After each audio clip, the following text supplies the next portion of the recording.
Hey guys, what's up and welcome back to my YouTube channel, or welcome to it. Today I kind of wanted to talk about what's going on in the world right now. I know we hear it a lot. I know it's talked about all the time. I just wanted to kind of explain what it's like being, as of right now, I'm 32 and a half weeks pregnant, so I have 7.5 weeks left before my baby's due. And I just kind of wanted to sit down and explain what it's been like, what we've been told, my working situation, everything kind of like that, just to kind of give you guys an idea of what a pregnant woman is going through right now. You know, or if you are pregnant, I want you to know you're not alone in all of this. It is crazy, it's nuts. Never in a million years when I got pregnant, almost 9 months, like 7-8 months ago, did I ever think that we would be in the middle of a worldwide pandemic. I never thought that at all, like that in my lifetime I would see a worldwide pandemic, let alone when I'm pregnant. So I just kind of wanted to sit down today, explain what's been going on in my life and what we were told to expect in the next coming months. So if you're interested in kind of hearing that or seeing that today, keep watching. So I guess first I should explain I live in Canada. I live specifically in Ontario, Canada, for anyone who's wondering. So we've got stuff under control here pretty well. Our governments are being pretty good about it. Trudeau, as much as nobody likes him, Ford is doing really well right now with everything. They're working together and they're keeping this as controlled as they can, which is amazing, and I am so grateful for that. They're working together, doing their part, really making changes to try and stop and slow the curve, which I am so thankful for. Yeah, I live in Canada, Ontario, Canada. Also, I worked at a college. It's a college, I'm gonna call it like an essential college, anyways, and they weren't closing. We had 600 students. And obviously I'm in Ontario, so they were coming from Toronto every weekend. They were coming from London, Ontario. They were coming from Waterloo, Kitchener, Hamilton, Guelph, like all over Sudbury, all over Ontario. They were leaving on the weekends and coming home, which is like not good. They were going home to their families where there were higher cases in these big cities than there were in our small town. They were leaving and coming back, and we kind of decided, me and my doctor, my workplace, my husband, my family, that it was best that I not be there right now. At the time, I think I was 30 weeks pregnant. I've been off for a couple weeks now, 29 weeks. It was just decided that I shouldn't be working. So I'm off now on like a sick leave until he's born, which I'm very grateful for. It was not only just being stressed about getting COVID, but just, I don't know, it was so stressful, like, I don't know, it was just a lot, and it was best, like, just being stressed isn't good either. So I was stressed about getting it, I was stressed about these people leaving and coming and everything, so it was just best for me to be off. So that's kind of where I'm at now. I'm off now till he's born, so for the next, I don't know, 8 weeks, 7 weeks, until he's born. So I'm very grateful for that as well. My workplace was great about it. They totally understood. Amazing. Great people. Love them. So I guess the next thing I'll talk about is I had an appointment about 2 weeks ago, and they called me ahead of time. She asked if I was feeling sick or if I traveled recently. Obviously no, I feel fine. And she kind of just said, you know, nobody's allowed at any more of your appointments. It's you alone. We're asking not to bring anyone. We're not doing pee samples anymore. And I don't know if that's just because, I don't know. If you're pregnant, you know you always pee in a cup. They always weigh you. They always do that.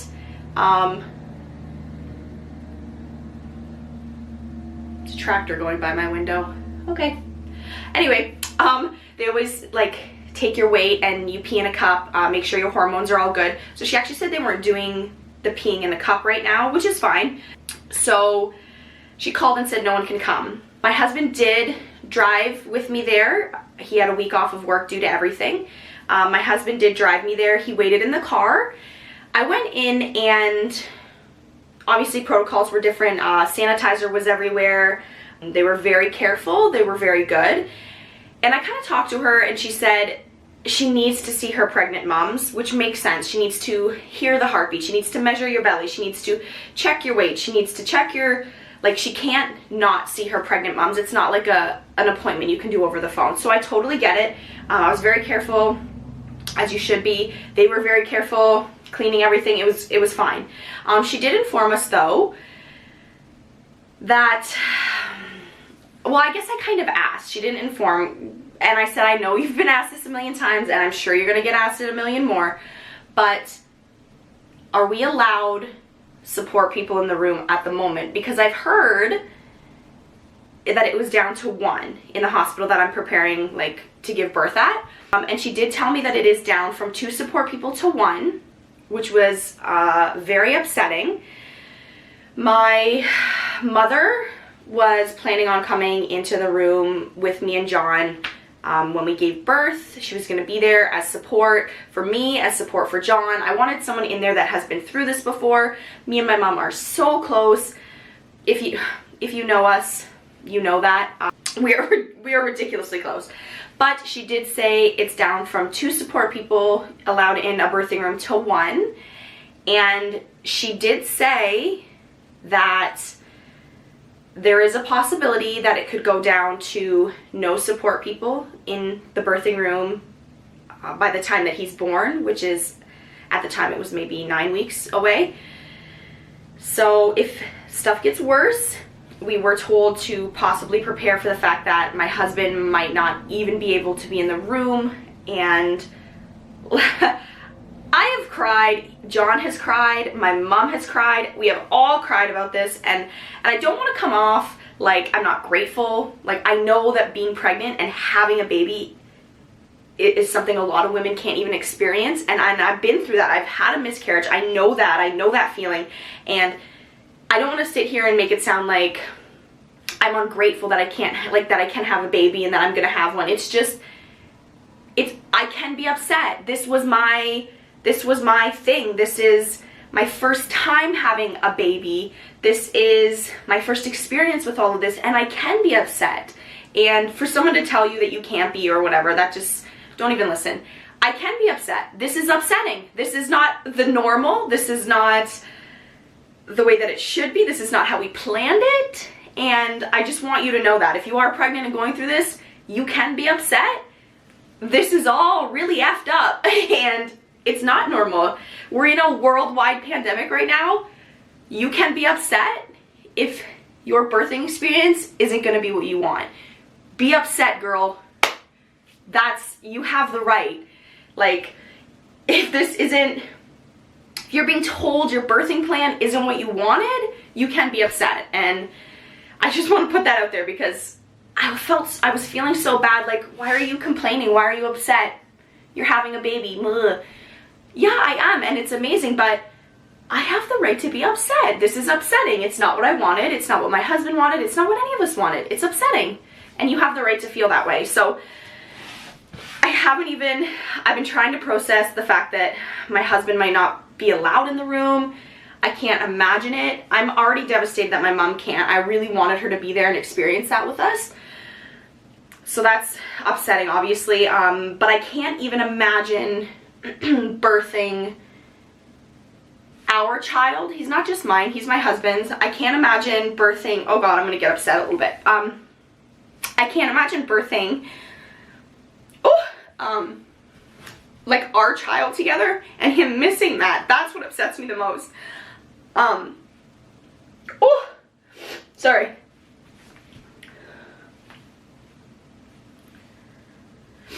I know that I could do it by myself. Would it be easy? Fuck no. Could I do it? Yes, I could. What upsets me most is that my husband could miss the birth of his first son, the birth of his first child. That's what upsets me the most when I think about it. I don't want him to miss that. Oh, sorry. Sorry, I just needed a minute. Like I said, I know that I'll be fine and I can get through it. It would be the hardest thing probably that I've ever done alone, but it's, I'm more upset for him, really. I really am. Anyway, so we got told that, which has been really hard. Actually, this being my first time, I've never done it. I don't know what to expect, and I really need someone with me. So the hospital that I'm giving birth at, they did have a case of COVID-19. I believe it was just one. It was a nurse, and I think it's been under control. I haven't heard anything else about it. Honestly, I haven't been looking. I'm trying to just enjoy the last bit of my pregnancy, which is a thing too, right? Like, it's hard to enjoy your pregnancy when you have all of these stresses, especially right at the end. This is the most amazing time. He's kicking, he's moving, I can feel hiccups now. Like, it's just so amazing, and it's hard to enjoy those little things just because it's so stressful. It's such a stressful time, and I really feel for pregnant women. I feel for new moms who can't take their baby out, who can't show their baby off right now. It's awful. It sucks. It's not what we wanted. It's not what we expected. It sucks. It really does. Plain and simple. It's awful. It really sucks.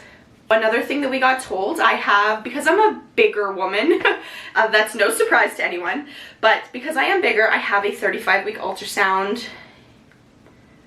in like a couple weeks, so 2.5 weeks now. And so excited about that. I get to see him again. It's amazing. But again, there's a sense of stress because I need to go to the hospital. It's at the hospital. I need to go to the hospital. Again, my husband was told he's not allowed to come to that, which is very upsetting. He was very excited to see him again. Like, we haven't seen him since week 20. We were going to see him at week 35. So excited. Like, and that just can't happen now. He's not allowed to come to any more of my appointments. He can't come to the 35-week ultrasound. It's just hard. It's hard. It sucks. I am going to ask if I can take a video. I know you're not supposed to. I'm going to ask if they'll let me kind of film. Sorry, my foot's asleep. I'm going to ask if they'll let me film a little bit of him on the monitor, or if they can give me pictures, or if I can take pictures. I really do want to include my husband as much as I can, and I find it hard anyway to include them because they're not carrying the baby, and they're not hard to include them, but they just don't get that, what am I trying to say, like a bond with that baby like a mom has, right? You're growing this thing inside of you. They're with you 24/7. You have this amazing bond, and oh God, why am I so, I'm too emotional for this. And I just feel awful that he's not going to be able to come to my last appointments with me and see him at 35 weeks. Oh, sorry, it's just upsetting.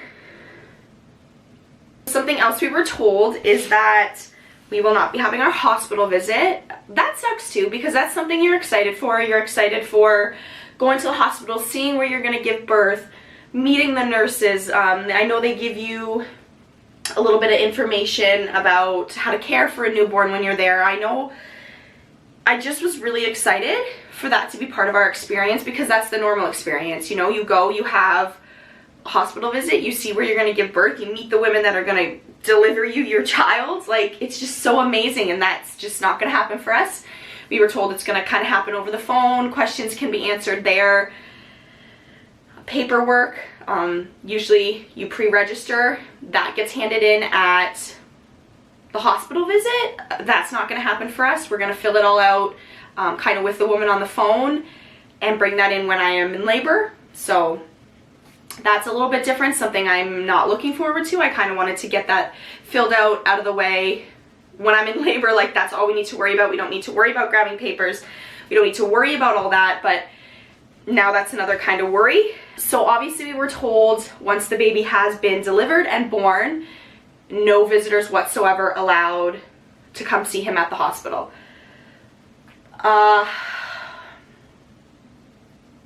I was up in the air about it anyway. I didn't know if we wanted people to come that early. I didn't know. Just before she told us that we're not allowed, I decided I did want people to come and see him right away. You know, my parents, John's parents, John's sisters, my sister, I really wanted everyone to come and see him at the hospital so we could have time kind of at home, maybe a week or so, just to be us. And now that can't happen. which sucks. Again, it's just a normal part of birth and delivery that we're just not going to get a part of. And I know I've said this a million times, girl, but it sucks. It really does. It just feels like you're being robbed of all these firsts, especially when it is your first. You feel like you're being robbed of all these experiences and feelings and emotions and normalcies that happen with a birth and delivery, and that's just not going to happen for us, and it just sucks. It really does. And it does. So another thing we got told, obviously, once we leave the hospital, we are to self-quarantine for the 14 days, the 2 weeks, just because, and it's not necessarily for me or for my husband or for the baby, it'll be for extended family, right? Like my grandparents and John's parents and my parents. It'll be for, oh, excuse me, it'll be for if we caught something at the hospital, just to make sure that everybody else around us doesn't get sick if we were to have gotten sick. So, I don't know. Again, that's the time you want to show everybody, your friends, your family, your new baby, like, look at what I made. Like, this is what I made. Look how amazing. And we can't, so it's tough, and it's gonna be tough, and I expect more tears, I expect more crying, I expect to be upset more. I'm really trying to not, what's the word, like, be upset. I don't know. I'm just trying not to be so upset about it all the time. I'm trying to look at the positive. Yes, in the end, I will have this amazing baby boy, and it'll all be worth it. But, like I said, it just kind of feels like you're being robbed of it, and it really does. It just, like I said, it sucks. Really does. And I feel for moms right now. I feel for grandparents right now. Like, you know, it's not John's parents' first grandchild, but it is my parents' first grandchild. So it just sucks. It's hard. It's hard for everyone. It's my grandparents' first great grandchild. So obviously they were excited for that. My grandpa's 82. Like, you know, it would have been so amazing for them to come to the hospital or to come and visit right after and see him, but it just can't happen. So I'm trying to not self-pity and self-wallow. I don't know if that's the right word. I'm just trying to not do that. But like I said, it's hard. It's not what we wanted, and in the end, he'll be here, and it'll be worth it, and it'll be an amazing story when he's older. You know, him and all his friends will be the pandemic children, like, born in the middle of a crazy pandemic. But right now it just sucks, and it's gonna keep sucking until, you know, unless by some miracle this is all over in the next 7.5 weeks. I highly doubt it, but, you know, fingers crossed, if we all keep doing our part, if we stay home, if we, you know, self-isolate and self-quarantine and social distance, all these are so important, and they really need to be done, because this thing ain't gonna go away if we're not trying, right? So I did just want to kind of sit down today and explain to you guys what's happening in my life, a little bit of a life update, a little bit of a cry session, I guess. If you are going through the same thing, or if you're, you know, just pregnant now, kind of to see what to expect if this is going on later, when you're due. But I did just kind of want to tell you guys what's been going on and what we're to expect in the coming months. So I hope you guys enjoyed this video. I really am trying to be more positive about it. I did let myself have like 2 or 3 days to just cry. Like, and when I say it, cry, I cried. And I find myself getting upset every once in a while still, but I really am trying to be positive about it, and to hope that this, you know, at least John hopefully can come into the hospital room with me. That's kind of where I'm at right now. That's really all that I want to make sure happens. So yeah, I just hope everyone's staying safe. I hope everyone is staying healthy. I hope everybody is doing okay. And if you are pregnant, newly pregnant, you're due in 1 minute, you're due in 2 weeks, you're due whenever. I just want you to know you're not alone. This is a scary time, crazy time. None of us expected this. None of us wanted this. But this is what we've been handed, and this is what we got to do to deal with it. So I just kind of wanted to say that, and good luck to any pregnant women out there. This is crazy. I salute you. We're on this journey together. It's going to be wild, but all the best, and I'll see you guys in the next video. Bye.